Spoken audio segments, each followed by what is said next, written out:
Good morning and welcome back after your holidays. Children, you must have enjoyed your holidays and I hope you all are enthusiastic enough to start with your studies.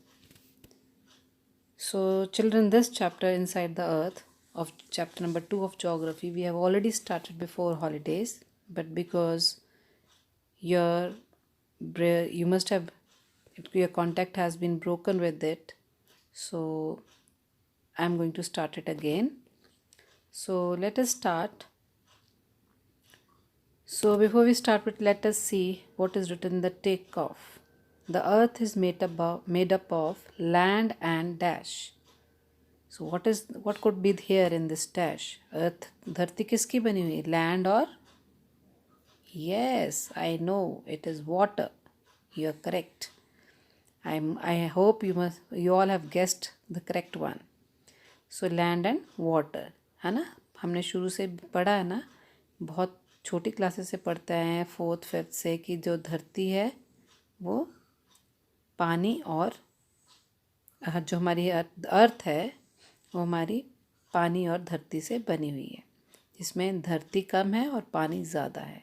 1/4 is the land and 3/4 is the water. Or in other word, 70% you can say is the water and 30% is the land. So the dash comprises oceans, seas, ice caps and water vapor. कहाँ पे oceans मिलेंगे आपको, कहाँ पे seas मिलेंगी, कहाँ पे ice caps मिलेंगे, कहाँ पे water vapor मिलेगा? I hope you must have guessed. And the answer is hydrospheres. है ना, आपने पढ़ा ना, लिथोस्फेयर, हाइड्रोस्फेयर, एटमॉस्फेयर. तो हाइड्रो मीन्स पानी, तो पानी की चीज़ें कहाँ मिलेंगी? हाइड्रोस्फेयर में.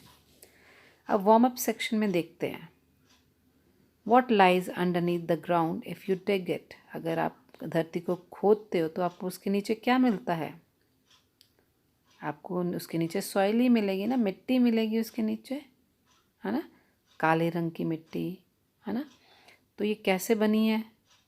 हो सकता है बहुत सारी लेयर्स हैं हमारी अर्थ के ऊपर, क्योंकि लेयर्स के ऊपर लेयर्स बनती गई और उसके नीचे बहुत पुरानी मिट्टी, फिर उसके ऊपर थोड़ी सी नई मिट्टी, उसके ऊपर थोड़ी सी और नई मिट्टी, जहाँ पे आप खड़े हो वो सबसे ज़्यादा नई मिट्टी.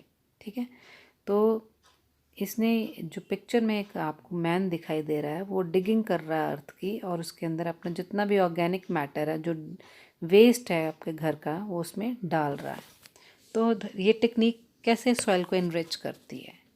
तो ये जो टेक्निक होती है, आपकी सॉइल डिके होने से, जो आप इसमें चीज़ें डाल रहे हो, वेस्ट मटेरियल डाल रहे हो, सब्जियां डाल रहे हो, है ना, तो वो क्या हो जाएंगी? सारी डिके हो जाएंगी, मीन्स वो सड़ जाएंगी कुछ दिनों में. ठीक है. और सड़ने से उसमें बैक्टीरिया से या फंजाई से सड़ने के बाद वो हमारी सॉइल को फर्टाइल कर देंगी. ठीक है. आगे चलते हैं. The earth is the only planet that supports life. तो हमारी धरती एक ऐसा प्लानट है जिसके ऊपर ज़िंदगी, आपको जीवित लोग मिलते हैं. वैसे तो ये आजकल के जो साइंटिस्ट है वो ये भी सोच रहे हैं कि शायद मार्स, मंगल ग्रह के ऊपर भी कुछ आपको मिले हैं, कुछ उनको चीज़ें इस तरह की पाई गई हैं जिससे वो सोच रहे हैं कि वहाँ पे लाइफ एग्जिस्ट कर सकती है. वहाँ पे उनको लोअर लेयर्स पे पानी के कुछ उनको कहते हैं कि उनको कुछ प्रूफ्स मिले हैं कि पानी है वहाँ पे. तो पानी है तो शायद लाइफ भी एग्जिस्ट हो रही होगी. तो लेकिन अर्थ अभी तक ऐसा प्लैनेट है जहाँ पे लाइफ सपोर्ट कर रहा है जो. ठीक है. तो एट फर्स्ट ग्लांस तो it appears to be one big solid rock. ठीक है. तो अगर हम एक पहली नज़र देखते हैं तो ऐसा लगता है एक बहुत बड़ा सॉलिड रॉक है, पर जो हमारी अर्थ है वो एक्चुअली सॉलिड रॉक नहीं है. बहुत सारी लेयर्स हैं ठीक है, बहुत सारी लेयर्स से बनी हुई है हमारी अर्थ. और ये जो लेयर्स हैं, जैसे ही हम अर्थ के सेंटर, अर्थ की गहराई में जाते हैं, ये बहुत ज़्यादा घनी होती चली जाती हैं। तो वैसे तो पॉसिबल नहीं है कि हम अपने अर्थ के इनर मोस्ट पार्ट में पहुंच लें, ठीक है। क्योंकि हम क्यों नहीं पहुंच सकते? क्योंकि टेम्परेचर जो हमारी धरती के अंदर है बहुत ही ज़्यादा बढ़ता चला जाता है, बहुत ज़्यादा बढ़ जाता है, गर्म हो जाता है, ठीक है। जैसे ही गहराई में जाएंगे, डेप्थ में जाएंगे, तो हमारा टेम्परेचर वहाँ पे कितना हो जाता है? 5000 डिग्री सेल्सियस, ठीक है। इतना बढ़ जाता है। आप देख लीजिए, आप टेम्परेचर आपको हो जाता है 100 डिग्री टेम्परेचर हो गया, आप हाथ लगाते हो, आपकी बॉडी आपको टेम्परेचर दिखाई देता है 100 डिग्री पे, उतना गर्म। और आप देखो कि 5000 अगर आपको डिग्री जो है सेल्सियस आपको टेम्परेचर मिले तो कितना गर्म होगा, ठीक है। तो हमारी नॉलेज अर्थ के ऊपर इतनी ही है, much of our knowledge about the earth interior. कैसे कैसे हमें पता चलता है कि अर्थ के इंटीरियर में इतनी गर्मी है? From the study of seismic waves. Seismic waves क्या होती बेटा? जो हमारी ग्राउंड में, जो हमारी धरती में वेव्स हैं, उसकी स्टडी से हमें पता चलता है। तो सिस्मिक वेव्स कैसे क्रिएट होती हैं? जो हमारी धरती के अंदर बेटा टेक्टोनिक प्लेट्स हैं। अब पहले माना जाता था कि हमारा जो जितना भी ये हमारी लैंड है वो एक ही हुआ करती थी, है ना। अब आपने 7 कॉन्टिनेंट्स देखे ना, 7 कॉन्टिनेंट्स मीन्स 7 आपकी अलग अलग पार्ट्स हैं आपके उसके लैंड के। कॉन्टिनेंट्स ये तो है ना, बड़े बड़े पार्ट्स हैं लैंड के जो पानी में अलग अलग फ्लोट कर रहे हैं, ठीक है। तो they are not floating actually, पर उनके आसपास पानी है। तो ये हमारे जो है पहले एक ही हुआ करते थे। और ये जो हमारी प्लेट्स हैं, जो टेक्टोनिक प्लेट्स की बात कर रहे हैं, वो आपस में कभी एक दूसरे को टकराई होंगी कभी, और जिसकी वजह से ये सारी जो है आपने देखा होगा कि अलग अलग हो गई हैं। आप अगर आप मैप देखोगे, आप देखोगे उसमें कि आपकी नॉर्दर्न साइड में बहुत ज़्यादा पार्ट है धरती का, है ना। और आपके सदर्न हेमिस्फेयर में सिर्फ ऑस्ट्रेलिया, इंडोनेशिया का कुछ पार्ट आपका उसका अमेरिका का, अफ्रीका का मिल सकता है आपको। तो कुछ पार्ट न्यूजीलैंड या आपका अंटार्कटिका है, तो ये पार्ट आपको धरती के यहाँ पे मिलेंगे। तो ये पहले जो है, पहले एक इकट्ठा था, तो बाद ये टेक्टोनिक प्लेट्स की मूवमेंट्स की वजह से सब एक दूसरे को पुश करते हुए हमारे एक दूसरे से अलग हो गए। तो जो सिस्मिक वेव्स हैं वो कैसे क्रिएट होती हैं? जो टेक्टोनिक प्लेट्स की जो अर्थ के अंदर जो टेक्टोनिक प्लेट्स हैं उनकी मूवमेंट से, या फिर जो वॉल्केनोज़ की इरप्शन की वजह से। जो वॉल्केनोज़ आपके होते हैं वो जब इरप्ट होते हैं, मीन्स वो जब वॉल्केनो फटता है, उसकी वजह से, उस मूवमेंट की वजह से ही सिस्मिक वेव्स क्रिएट होती हैं। ये जो वेव्स होती हैं हमारे अलग अलग अर्थ के अलग अलग पार्ट्स में ट्रेवल करती हैं और अलग अलग स्पीड पे ट्रेवल करती हैं। ये जो वेव्स होती हैं जब वापस में मिलती हैं, ठीक है, when they meet an obstruction, कोई बीच में इनके ऑब्स्ट्रक्ट हो जाता है, तो ये डिफ्लेक्ट हो जाती हैं और बेंड हो जाती हैं। अच्छा, and bend when they pass from one medium to another. और ये बेंड हो जाती हैं जब अगर कोई बीच में कुछ ऑब्स्ट्रक्शन आ जाए तो ये डिफ्लेक्ट हो जाती हैं, और बेंड हो जाती हैं जब एक मीडियम से दूसरे मीडियम में ये जाती हैं। तो साइंटिस्ट ने इनके जो अर्थ का इनर पार्ट्स है उसके बारे में पढ़ाई करी, उनको रिकॉर्ड किया, उसको मेजर किया, उनकी स्ट्रेंथ को, उनके रास्ते को, उनके मटेरियल को जिसके साथ वो कोलाइड करती हैं। तो ये सारा चीज़ जब उन साइंटिस्ट ने इन सब चीज़ों को रिकॉर्ड किया, उनके बारे में सब ये चीज़ें को पता चला कि किस तरह से वो बेंड होती हैं, किस तरह से वो डिफ्लेक्ट हो जाती हैं, ठीक है। बीच में एक्स्ट्रा ऑब्स्ट्रक्शन आ जाए तो एक दूसरे से अलग हो जाती हैं, दूर हो जाती हैं। तो उसकी वजह से आपने ब्लॉक माउंटेन्स पढ़ा है ना, आपने अपनी उसमें 6 में पढ़े हैं ब्लॉक माउंटेन्स, है ना। तो ब्लॉक माउंटेन्स फॉर्म हो जाते हैं। चलो, अगर नहीं भी पढ़े तो हम इसमें पढ़ेंगे अपने इस चैप्टर में, शायद उनकी आपको मिल जाए। तो ये आपका ब्लॉक माउंटेन्स हो जाते हैं जब जब जो दोनों आपस में दूर दूर चले जाती हैं। सपोज़ करो, आपको थोड़ा सा मैं ऐसे बता सकती हूँ कि जैसे ये वेव से दोनों चीज़ें आपस में, दो टेक्टोनिक प्लेट्स हैं, एक वन दिस सेकंड दिस, ये दोनों आपस में जा रहे हैं, लेकिन बीच में कोई ऑब्स्ट्रक्शन आ गया तो ये डिफ्लेक्ट हो जाएंगे, मीन्स वापस चले जाएंगे पीछे को, नॉट वापस मुड़ेंगी नहीं, पीछे को मूव कर जाएंगी। तो आपका क्या हो जाता है, इससे इस तरह से आपके वो बन जाएंगे ब्लॉक माउंटेन्स। इस तरह की फॉर्मेशन हो जाएगी माउंटेन्स की, तो आपके ब्लॉक माउंटेन्स बन जाएंगे कि वो जगह जब ये डिफ्लेक्ट हो जाएंगी, दूर चले जाएंगी, तो बीच का जो पोर्शन होगा वो नीचे गिर जाएगा और वहाँ पे आपके ब्लॉक माउंटेन्स फॉर्म हो जाएंगे। और अगर आपके ये दोनों चीज़ें आपस में टकरा जाती हैं टेक्टोनिक प्लेट्स, उससे क्या हो जाता है, ये दोनों आपस में इस तरह से फॉर्म हो जाएंगे, दोनों बेंड हो जाएंगे। ठीक है, तो आपका इस तरह से माउंटेन्स का फॉर्म हो जाएगा। ठीक है, तो ये हिमालयस जो बने हैं बेटा, ये हमारे इसी मूवमेंट्स की वजह से, टेक्टोनिक प्लेट्स की वजह से बने होते हैं। कहा जाता है कि अब भी जो है हमारे जो 1 इंच जो है आपके पूरे साल में ये बढ़ते हैं माउंटेन्स। ठीक है, तो आगे चलते हैं, हम स्ट्रक्चर ऑफ द अर्थ के बारे में पढ़ते हैं। अर्थ हैज़ मैनी लेयर्स।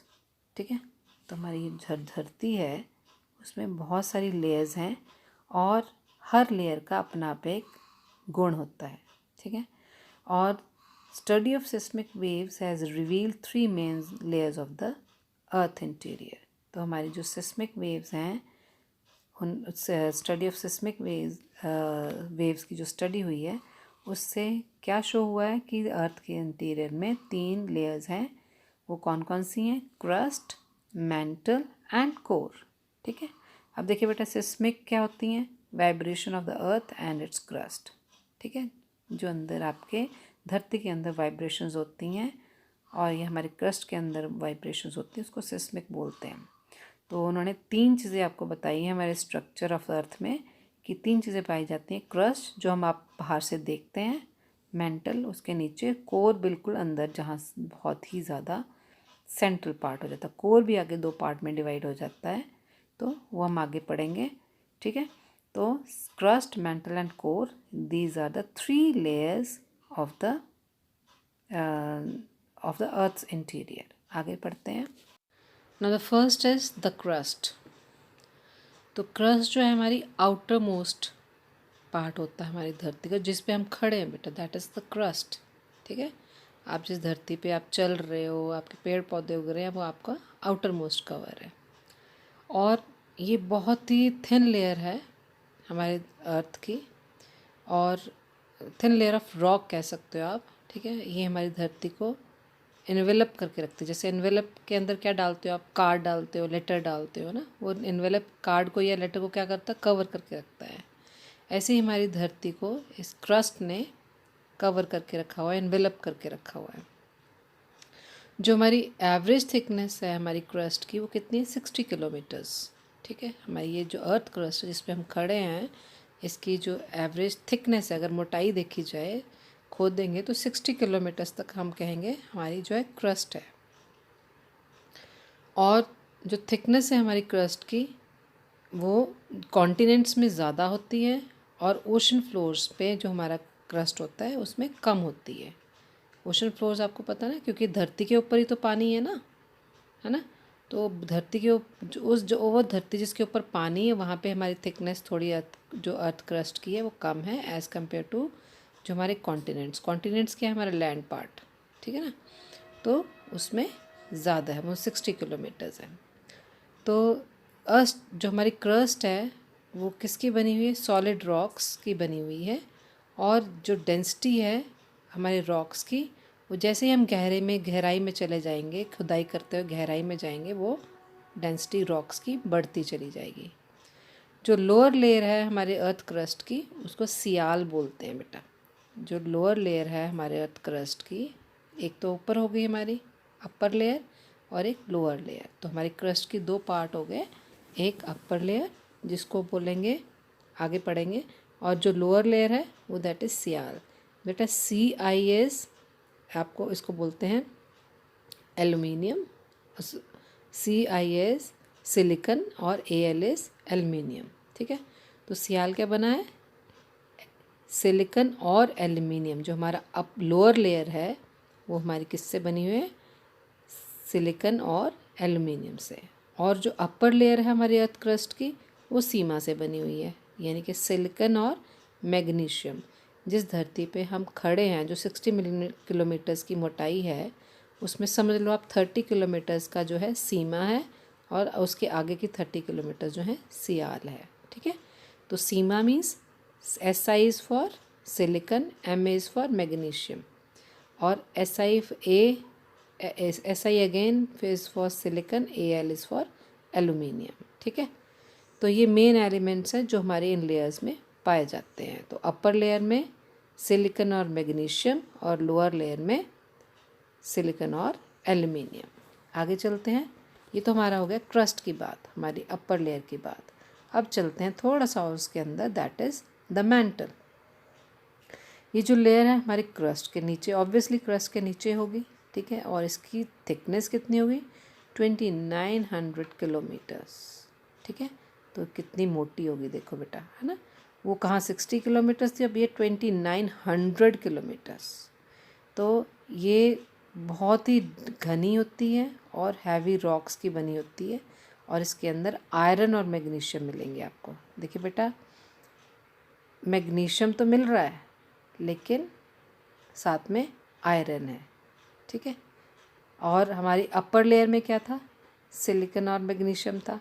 अब हम मेंटल में जाएंगे तो इसमें हमें मैग्नीशियम और आयरन मिल गया, और साथ में वहाँ तो मैग्नीशियम और सिलिकन था। अब सिलिकन और मैग्नीशियम तो ख़त्म हो गया, मैग्नीशियम आगे चला गया, मैग्नीशियम के साथ हमें अब आयरन भी मिल रहा है। ठीक है, तो मेंटल जो है 2900 किलोमीटर्स, आप इसको अंडरलाइन कर सकते हैं, और बहुत ज़्यादा घनी है, और ये बहुत ही हैवी रॉक्स की बनी हुई है जिसके अंदर आयरन और मैग्नीशियम पाए जाते हैं। तो मग्मा मिलता है हमें मेंटल के अंदर, मग्मा मिलता है found in the deepest part of the mental. ठीक है, जब हम और गहराई में चले जाते, डीप चले जाता है, डीप डीपर डीपेस्ट, बहुत ही गहराई में चले जाते हैं, तब हमें वहाँ पे मग्मा मिलता है। मग्मा कहाँ मिलता है, हमें मेंटल में। ठीक है, ये याद रखने वाली बात है बेटा, मग्मा हमें मिलेगा मेंटल में। तो M for magma, M for mental.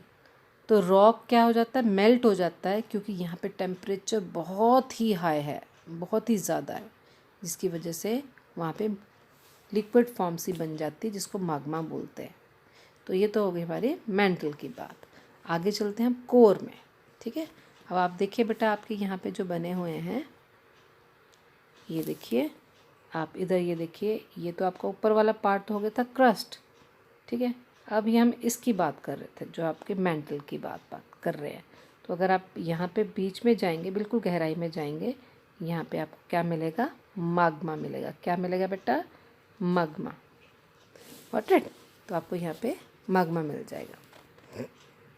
चलिए आगे चलते हैं। अब माग्मा के बाद हम जाते हैं कोर में। तो कोर जो है, this is the centre of the अर्थ, है ना। आपको सेंटर में आपको एक बार और बता दूँ, तो सेंटर क्या है, ये वाला पार्ट। ठीक है, ये वाला पार्ट, ये पिंक कलर एंड मैरून सा जो डार्क कलर है। तो कोर भी दो पार्ट में डिवाइड हो रहा है, नंबर 1 एंड नंबर 2। ठीक है, तो ये सेंटर ऑफ द अर्थ है। तो एक तो इनर कोर हो गया, एक आउटर कोर हो गया। तो ये पहले वाला तो हो गया हमारा आउटर कोर नंबर 1, और अंदर जो हमारा ब्राउन पार्ट है दैट इज़ इनर कोर। इसको आगे हम पढ़ते हैं इन आउटर कोर और इनर कोर के बारे में। ओके, आगे चलते हैं। तो इनर कोर और आउटर कोर में डिवाइडेड है। तो इसका पूरे अगर कोर का देखा जाए तो डायमीटर है 7000 किलोमीटर। आपकी कोर की अगर बात की जाए तो कितना है ये, 7000 किलोमीटर। सीधे ये वाला, ये जो आपका, अगर इसका आप पूरे का सर्कल बना लें तो आपका कितना है इसका डायामीटर, नॉट अ रेडियस, पूरा इसका यहाँ से लेके यहाँ तक, दोबारा से बना देती हूँ मैं आपको। अगर आपका इसका ये पूरा सर्कल बना लिया जाए तो इसका यहाँ से लेके यहाँ तक डायमीटर कितना है 7000 किलोमीटर्स। क्लियर। आगे चलते हैं। तो outer core is the densest layer of the earth and is made up of hot molten rocks comprising mainly iron and निकल। ठीक है, तो ये जो आपका जो आउटर कोर है, आपका ये वाला कोर है, दिस वन, ये आपका पिंक शेड जो है, ये आउटर कोर जो है आपका जो बहुत ही ज़्यादा डेंस होता है और यहाँ पे हॉट और मोल्टन रॉक्स मिलते हैं। मेनली आपको आयरन मिलेगा। देखिए बेटा, ऊपर था आपका आयरन एंड मैग्नीशियम मेंटल में, अब आपको कोर में चले गए, वहाँ पे आपको क्या मिला, आपको आपका मैग्नीशियम हट गया, आयरन आ गया, आयरन के साथ और क्या मिला, निकल मिल गया। ठीक है, देखिए कनेक्टेड चल रहे हैं। ठीक है, आयरन और निकल। तो मोल्टन रॉक्स के अंदर किस चीज़ के मोल्टन रॉक्स में क्या पाया जाता है, आयरन एंड निकल। तो आगे चलेंगे हम, आगे चलते हैं। द प्रेशर इस इनर कोर में इतना हाई होता है कि it keeps this layer firm. ठीक है, इतना प्रेशर ज़्यादा होता है यहाँ पे कि इसको बिल्कुल खड़ा रखते हैं, मतलब लेयर जो है हिलती नहीं है। And solid despite a temperature as high as 5000 degree, कि इसको फर्म करके रखते हैं, इसको सॉलिड बना के रखते हैं, चाहे इसका टेम्परेचर यहाँ पे 5000 डिग्री सेल्सियस का ही क्यों ना हो, इतना जो यहाँ पे प्रेशर होता है। तो इनर कोर जो हमारा हॉटेस्ट पार्ट हो गया अर्थ का और बहुत ही हैवी है, because most of it is made up of metal, कि ज़्यादातर ये जो हमारा इनर वाला हिस्सा है, आप देख सकते हैं कि ये ज़्यादा जो है हमारा ये जो पोर्शन है इनर कोर, ये मेटल का बनाता है। ठीक है, तो it is mainly made up of metal. ठीक है, आगे चलते हैं रॉक्स एंड मिनरल्स पे। तो rocks and minerals, the outer layer of earth, the crust is composed of rocks, है ना, जिस पे हम खड़े हैं, आउटर लेयर हमारी धरती का, वो किसका बना हुआ है, रॉक्स का। तो रॉक्स तो सॉलिड मटेरियल्स हो गए ना, जो हमारी अर्थ क्रस्ट को बना रहे हैं। So they are made up of substances known as minerals. तो ये ऐसे सब्सटेंसेस से बने हुए हैं जिसको हम मिनरल्स बोलते हैं। अब मिनरल्स क्या हैं, अंडरलाइन कर लीजिए बेटा इसको। Minerals are naturally occurring substances found in the earth crust that are formed by geological processes.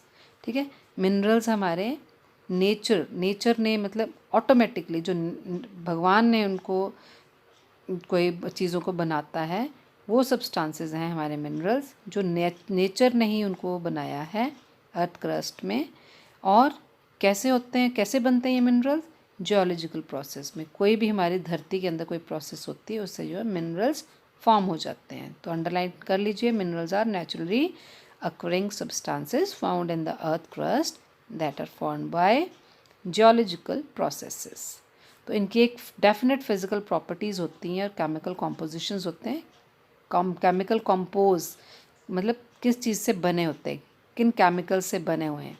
तो इनके डेफिनेट केमिकल कॉम्पोजिशंस होते हैं, फिजिकल प्रॉपर्टीज़ होती हैं इनकी, किस तरह का इनका फिजिकल गुण कौन से हैं, इनके बाहरी गुण कौन से हैं। तो ये जो रॉक्स होते हैं कई शेप्स के, कई कलर्स और कई टेक्सचर्स के मिलते हैं हमें। ठीक है, तो इनका किस तरह मतलब शेप्स और कलर्स और टेक्सचर्स किस तरीके से ये बने हुए हैं। ठीक है, तो ये 3 तरह के रॉक्स होते हैं, इग्नियस रॉक्स, सेडिमेंट्री रॉक्स और मेटामॉर्फिक रॉक्स। कि इनकी जो शेप्स, उनकी कलर्स, उनका टेक्सचर डिपेंड करता है कि वो किस तरह से फॉर्म हुए हैं। वो इग्नियस रॉक से फॉर्म बने हुए हैं, सेडिमेंट्री रॉक से या मेटामॉर्फिक रॉक से। इग्नियस बेटा नाम से आग, ठीक है, जो वॉल्केनिक उससे माउंटेन से जो उसमें से लावा निकलता उससे जो फॉर्म होता है इग्नियस रॉक्स। सेडिमेंट्री रॉक्स नाम से क्लियर, जो सेडिमेंट्स, ठीक है, तो लेयर के ऊपर लेयर जब ऊपर चलती जाती है, प्रेशर पड़ता है, एक्सर्ट होता है ऊपर से प्रेशर, उससे जो फॉर्म होते हैं सेडिमेंट्री रॉक्स। इन दोनों के मिलाप से जो बनते हैं वो मेटामॉर्फिक रॉक्स बनते हैं, जो हम आगे जाके रीड करेंगे। सबसे पहले बात करते हैं हम इग्नियस रॉक्स की। तो इग्नियस रॉक्स जो है फॉर्म करते हैं फायरी मोल्टन मटेरियल से, जो कि हमारे धरती के सरफेस में बहुत ही नीचे जाके बनते हैं, नीचे से होता है। मटेरियल दैट इज़ फॉर्म, जो मटेरियल जिस मटेरियल के इग्नियस रॉक्स बनते हैं, ये मटेरियल हमारे अर्थ सरफेस के बहुत ही नीचे बनता है। तो ये किस से बनते हैं? Igneous rocks are form by cooling and solidification of magma। जब magma वॉल्केनिक एरप्शन होता है, magma वॉल्केनिक एरप्शन से बाहर निकलता है और उसको लावा बन के निकलता है बाहर, जब वो कूल हो जाता है, सॉलिड हो जाता है, तो हमारे इग्नियस रॉक्स फॉर्म हो जाते हैं। ठीक है। और जो cooling can take place on the surface और below the surface of the earth, जो कूलिंग है इनकी एक magma की, तो ये हमारे अर्थ सरफेस के भी ऊपर हो सकती है, अर्थ के सरफेस के नीचे भी हो सकती है। तो डिपेंड करता है कि कूलिंग कहाँ पे हुई है। तो इस वजह से 2 types of igneous rocks form होते हैं। ठीक है। सॉलिडिफिकेशन पता चल गया ना, सॉलिडिफिकेशन मीन्स हार्ड होना, सॉलिड होना। ठीक है। तो ये आपको एग्जांपल देखिए, आप पिक्चर भी दिखा रखी है साइड में आपको इग्नियस रॉक की। तो इसकी किस किस किस तरह के ये इग्नियस रॉक्स होते हैं? ये जब आपका magma जो है सॉलिड हो जाता है, कूल हो जाता है, चाहे वो बाहर हो चाहे वो अंदर हो धरती के, उसके अकॉर्डिंग ये रॉक्स फॉर्म हो जाते हैं। ठीक है। अब पढ़ते हैं हम इग्नियस रॉक्स के दो जो पार्ट हैं, 2 तरीके के जो रॉक्स बनते हैं इग्नियस रॉक्स, उनके बारे में पढ़ते हैं। First name is extrusive rocks, next is intrusive rocks. नाम से क्लियर हो जा रहा है बेटा, अगर एक्सट्रूसिव मीन्स बाहर अगर कूलिंग हुई है, इंट्रूसिव मीन्स अंदर अगर कूलिंग हुई है। तो they are first of all extrusive rocks. So they are volcanic rocks or extrusive rocks because they come to the surface during the volcanic eruption। तो extrusive rocks इसलिए बनते हैं क्योंकि volcanic eruption से अंदर से जो है magma बाहर निकलता है लावा की फॉर्म में। तो cooling of magma take place rapidly leading to the formation of small crystals. ठीक है। तो मैग्मा की कूलिंग कैसे होती है? छोटे छोटे क्रिस्टल्स की फॉर्म में। ठीक है। तो volcanic rocks are dark in colour. तो ये जो रॉक्स बनते हैं एक्सट्रूसिव रॉक्स होते हैं वो डार्क होते हैं कलर में। Basalt is an example of extrusive rock. अगर एग्जांपल पूछा जाए एक्सट्रूसिव रॉक कौन सा है, तो बसाल्ट। आपके पिक्चर भी दे रखी है, ब्लैक कलर का है आपका, उधर लास्ट पेज में आप चेक कर सकते हैं। तो एक्सट्रूसिव रॉक हो गया। अब चलते हैं इंट्रूसिव रॉक्स की तरफ। अब सरफेस के नीचे है ना, अर्थ के सरफेस के नीचे magma जो है आहिस्ता आहिस्ता कूल होना शुरू हो जाता है। तो उससे क्या होता है? Leading to the formation of large crystals like granite and dolerite. तो बड़े बड़े क्रिस्टल्स बन जाते हैं जिनको ग्रेनाइट का नाम दिया जाता है या डोलेराइट का, इनको बोलते हैं इंट्रूसिव। तो नाम से क्लियर हो गया बेटा, इंट्रूसिव मीन्स जो अंदर ही धरती के अंदर ही कूल डाउन हो जाते हैं, जो माइंस के थ्रू निकाले जाते हैं, है ना। और एक्सट्रूसिव जो लावा जो है बाहर निकल के जब ठंडा हो जाता है तो उसको बोलते हैं एक्सट्रूसिव रॉक्स। अब फैक्ट क्वेस्ट पढ़ लेते हैं। तो इग्नियस रॉक्स जो हैं प्राइमरी रॉक्स हो गए और 85% और more of the earth crust बनाते हैं ये। ठीक है। 85% ऑफ द अर्थ क्रस्ट जो है इग्नियस रॉक से बनती है। बाकी के जो टाइप्स ऑफ रॉक्स हैं वो डायरेक्टली या इनडायरेक्टली इग्नियस रॉक से बनते हैं, इसलिए इग्नियस रॉक्स को प्राइमरी रॉक्स भी बोला जाता है क्योंकि मेन जो रॉक यही है। ठीक है। कि और 85% जो है अर्थ क्रस्ट का यही फॉर्म करता है। और all igneous rocks are crystalline in nature. जितने भी आपको क्रिस्टलाइन रॉक्स मिलेंगे जिसमें क्रिस्टल्स होते हैं वो सारे क्या हैं? इग्नियस रॉक्स हैं। Next is your sedimentary rocks. तो sedimentary rocks, the word sedimentary is derived from the Latin word sedimentum। तो sedimentary आपको sedimentum word से मिला है जिसका मतलब होता है सेटलिंग। ठीक है। सेटल हो जाना। जैसे हमने अभी लैंड के बारे में पढ़ा था कि लैंड जो है आपकी लेयर्स हैं, वो आपकी not in your class, I think layers of the soil पढ़ेंगे आप नेक्स्ट क्लास में पढ़ेंगे, 8th क्लास में पढ़ेंगे। अब चलो अभी तो हम रॉक्स के बारे में पढ़ लेते हैं, अर्थ के बारे में। तो सेटल हो जाना। ठीक है। तो नाम से ही क्लियर बेटा, सेटल हो जाना। तो सेडिमेंट्री रॉक सेटलिंग डाउन हुआ है ना, लेयर्स। तो about 70% of the rock on the surface of the earth is sedimentary rock, ठीक है। तो अगर आपकी धरती के ऊपर 70% जो रॉक है वो कौन से हैं, सेडिमेंट्री रॉक्स हैं। जो धरती के ऊपर जो रॉक्स हैं वो टूट जाते हैं बेटा, छोटे छोटे टुकड़ों में टूट जाते हैं, पीसेस में टूट जाते हैं, ठीक है। कई एजेंट्स के थ्रू, चाहे तो वो पानी के बहाव से हो, चाहे वो हवा के उड़ने से हो, ठीक है। छोटे छोटे टुकड़ों में टूट जाते हैं। अब ये जो स्मॉलर पीसेस हैं रॉक्स के, इनको सेडिमेंट्स बोलते हैं। ये मतलब ट्रांसपोर्ट होते रहते हैं, ये डिपॉजिट हो जाते हैं लेयर्स में, या तो पानी रनिंग वाटर के थ्रू या फिर हवा के थ्रू। कहाँ पे डिपॉजिट हो जाते हैं, लेक्स की बॉटम्स में, बिल्कुल उनकी तह पे, सीज़ में या ओशंस में। वहाँ पे ये सेडिमेंट मीन्स ये डिपॉजिट हो जाते हैं वहाँ जाके।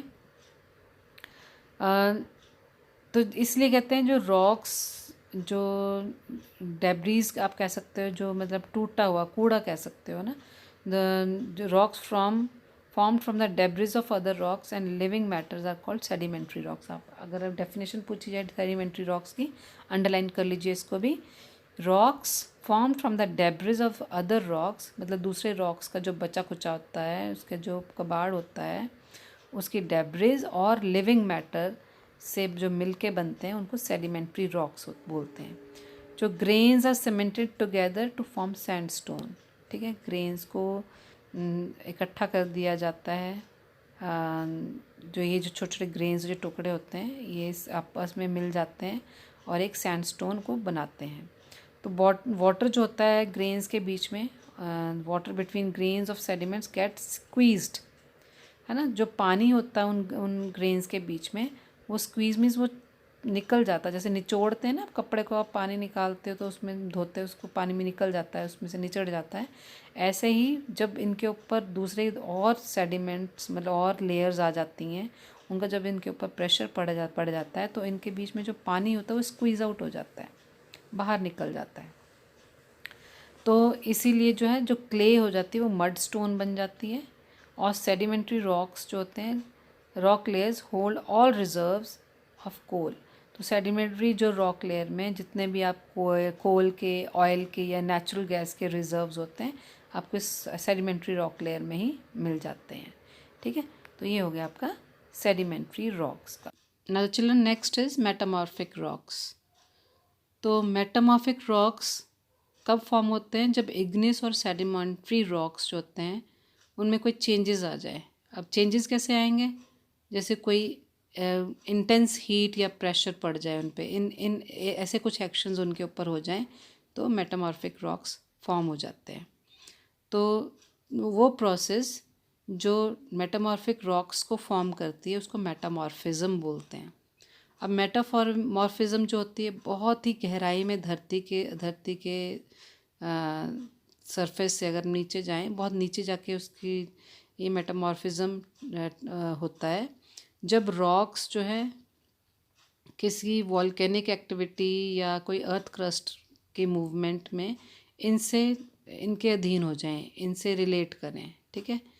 तो इनके फोर्स में आ जाएं, यहाँ पे जो इनका प्रेशर पड़े इनके ऊपर, तो रॉक्स जो हैं मेल्ट नहीं होते पर वो चेंज हो जाते हैं धरती के अंदर ही, नीचे ही, ड्यू टू इंटेंस हीट और प्रेशर। अब इस टाइम में जो शेल है वो स्लेट में चेंज हो जाता है, लाइमस्टोन जो है वो मार्बल में चेंज हो जाता है, सैंडस्टोन जो है क्वार्ट्जाइट में चेंज हो जाता है, ग्रेनाइट जो है वो ग्निस में चेंज हो जाता है। तो ये मेटामॉर्फिक रॉक्स होते हैं, ये बहुत ही हार्ड होते हैं, ठीक है। जो जेम्स होते हैं, जो आपको पत्थर मिलते हैं अलग तरह के, है ना, अलग तरह के, जैसे कहते हैं ना, ये आपने कौन सा अंगूठियों में जो लोग पहनते हैं पत्थर, कौन सा पहना हुआ है आपने, कोई कहता है मैंने मूंगा पहना हुआ, कोई कहता है मैंने ये पन्ना पहना हुआ है, कोई कहता है मैंने पुखराज पहना हुआ है। तो ये इस तरह के जेम्स जो हैं मेटामॉर्फिक रॉक्स का ही नतीजा होते हैं, ठीक है, वो फॉर्म हो जाते हैं यहाँ पे। सो अब करते हैं रॉक साइकिल, ठीक है। तो रॉक साइकिल क्या होता है, मतलब एक साइकिल चलता है, रॉक के फॉर्मेशन का ही एक साइकिल। आप पिक्चर में भी देख सकते हैं, आप पिक्चर में आप अपनी डायग्राम अपनी नोटबुक्स में बनाएंगे रॉक साइकिल का, तो आप देख लीजिए इसमें वॉल्केनिक एरप्शन हो रहा है, मगमा बन रहा है, मगमा से मेटामॉर्फिक रॉक बन रहे हैं, है ना। सॉरी, उल्टा चल गई हूँ मैं। वॉल्केनिक एरप्शन हो रहा है, इग्निस रॉक्स बन रहे हैं। इग्निस रॉक्स जब सेडिमेंट्स में फॉर्म होते हैं सेडिमेंट्री रॉक्स बनते हैं। तो सेडिमेंट्री रॉक्स में और इग्निस रॉक्स में कोई हीट या प्रेशर उनके ऊपर पड़ता है ना, तो मेटामॉर्फिक रॉक्स फॉर्म होते रहते हैं। मेटामॉर्फिक रॉक्स फिर अगेन magma की रीज़न उससे भी बनते हैं, ठीक है, ऑल कनेक्टेड। फिर वो जाके फिर वॉल्केनिक eruption में उसमें चेंज हो जाते हैं। सो ये एक रॉक साइकिल है, हम पढ़ेंगे इसको, अब थ्योरेटिकली पढ़ लेते हैं। तो रॉक साइकिल जो है रिलेशनशिप है किस में, 3 टाइप्स ऑफ रॉक्स में, जो कि हमने अभी पढ़े हैं, sedimentary rocks, metamorphic rocks and igneous rocks. जो फर्स्ट पार्ट है रॉक साइकिल का वो अर्थ सरफेस पे ही होता है, और this is the erosion and weathering of older rocks to soil and sand. जो ये अर्थ सरफेस पे कौन सा होता है, फर्स्ट पार्ट कौन सा होता है कि आपके जो ओल्डर रॉक्स हैं उनका इरोजन होता है ना, उनका वेदरिंग हो जाता है, मतलब टूट जाते हैं, आप ब्रोकन इनटू सॉइल, ठीक है, सॉइल और सैंड में ब्रोक हो जाते हैं, और फिर रिवर वाटर से या हवा से वो ट्रांसपोर्ट हो जाते हैं और रिवर और सीज में जाके वो डिपॉजिट हो जाते हैं, सेडिमेंट हो जाते हैं, ठीक है। फिर लेयर के ऊपर लेयर सेडिमेंट्स होती रहती हैं, तो प्रेशर से उनके अंदर से जो है वाटर स्क्वीज आउट हो जाता है, तो वो क्या बन जाते हैं वहाँ पे जाके आपके मेटामॉर्फिक रॉक्स बन जाते हैं। तो सॉरी, सेडिमेंट्री रॉक्स बन जाते हैं, सॉरी बेटा। तो सेडिमेंट्स की बात हो रही तो सेडिमेंट्री रॉक्स बन जाते हैं। तो nearly all the sediment produced is eventually transported to deep basins.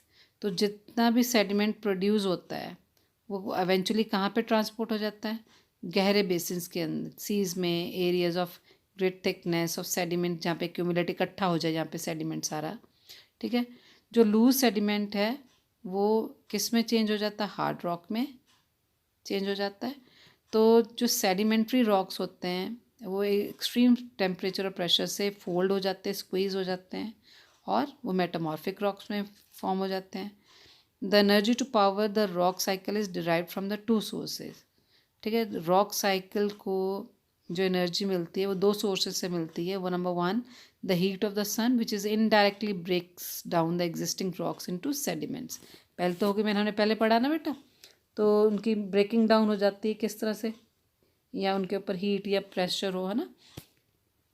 तो हीट ऑफ द सन, वो जो एग्जिस्ट कर रहा होता है रॉक, ऑलरेडी हमें होता है, पड़ा होता है ओल्ड रॉक, वो सेडिमेंट्स में टूट जाता है, छोटे छोटे टुकड़ों में टूट जाता है। और जो हीट होती है हमारे अर्थ की इंटीरियर में अंदर होती है, तो ये जो एग्जिस्टिंग मटेरियल होता है ना, वो विच उसको मेल्ट कर देता है और उसको किस में फॉर्म कर देता है, इग्निस रॉक में फॉर्म कर देता है, ठीक है, ठीक है। तो सन की जो हीट है वो सेडिमेंट्स में ब्रोक करती है, ठीक है। जो अर्थ के इंटीरियर की जो हीट होती है वो जो एग्जिस्टिंग मटेरियल होता है उसको मेल्ट कर देती है और उसको इग्निस रॉक्स बना देती है। तो रॉक साइकिल हमारा एक कंटिन्यूस प्रोसेस है जिससे कि ओल्ड रॉक्स जो हैं वो पुराने से नए रॉक्स में ट्रांसफॉर्म हो जाते हैं। और speed of different parts of the earth cycle varies, ठीक है। जो हमारी स्पीड है हमारी साइकिल की वो वेरी करती रहती है। जो सिंगल लेयर है सेडिमेंट्री रॉक का वो 1000 ऑफ ईयर्स ले लेता है, ठीक है, बनने में, और सेंचुरीज टू वियर अवे, और कई सेंचुरीज ले लेता है उसको वियर करने में, ठीक है।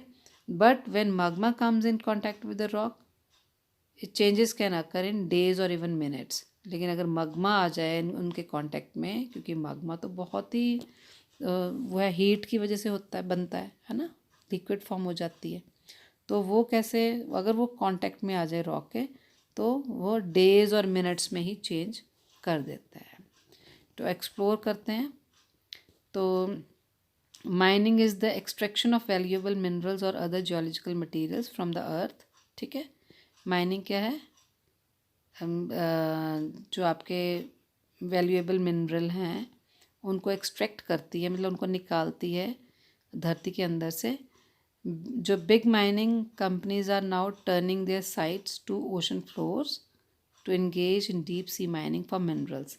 अब बड़ी बड़ी माइनिंग कंपनीज जो हैं अब कहाँ जा रही हैं, ओशन फ्लोर्स में जा रही हैं और डीप सी माइनिंग करना चाहती है मिनरल्स के लिए और प्रेशस मेटल्स के। तो आपको लगता है ये ठीक कर रहे हैं वो लोग? Do you think this would affect the life and around the in and around the ocean floor? Yes exactly, you are right. जो आपके मन में आ रहा है यही आ रहा होगा। ये ओशन फ्लोर के जो लाइफ है ओशंस की, उनके लिए ठीक नहीं है ना। अब पढ़ लेते हैं वर्ल्ड कनेक्ट। तो Bingham's Canyon mine is an open pit mining operation जो कि सॉल्ट लेक सिटी में है। उटाह या Utah whatever we say USA में है।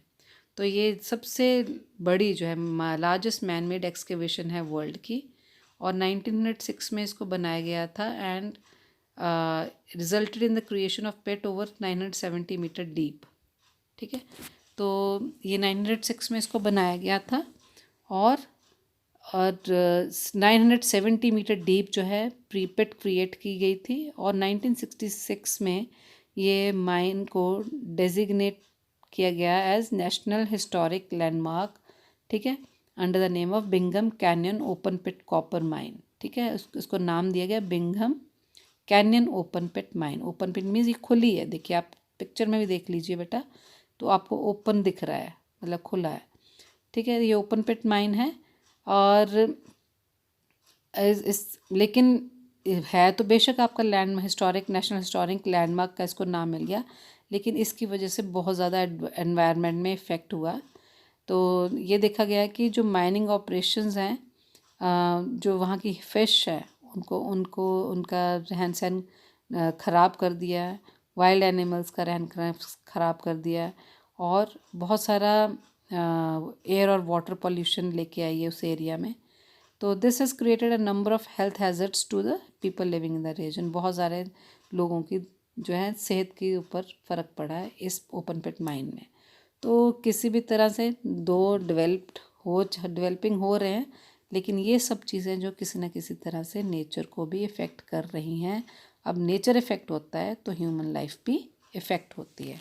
सो इनको we should take all these things should be taken care of. इनको judiciously use करना चाहिए, है ना। तो इतना ज़्यादा नहीं करना चाहिए कि हमारे एनवायरनमेंट पे इफ़ेक्ट हो। So with this we end with the chapter. Okay, any queries you can ask me on my personal number.